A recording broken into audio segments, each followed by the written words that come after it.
La planification préliminaire des perforations pour les services assurera qu'on n'aura pas à faire appel à une main-d'œuvre supplémentaire. L'installation des perforations pour les services est une procédure simple.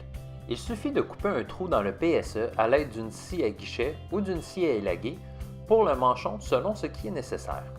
Lors de l'agencement des emplacements des manchons, si une perforation de service se trouve dans le milieu d'un treillis, on recommande de déplacer le manchon d'un côté ou de l'autre pour éliminer le besoin de couper le treillis, ce qui affaiblirait le coffrage. Une fois les trous coupés, on insère le manchon souhaité nécessaire. S'il y a plusieurs services, on fait passer le conduit adéquat selon la taille qui convient.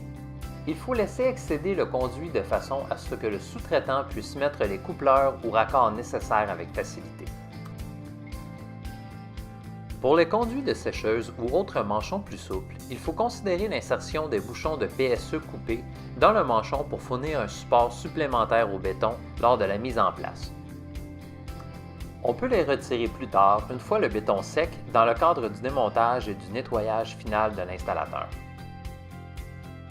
Si on établit que la perforation devrait être coupée dans un treillis, il faut d'autres supports de coffrage. Les perforations qui dépassent 16 pouces par 16 pouces, 406 mm par 406 mm, nécessitent de l'acier d'armature supplémentaire. Si une telle situation survient, il faut consulter le distributeur local pour obtenir d'autres directives d'installation.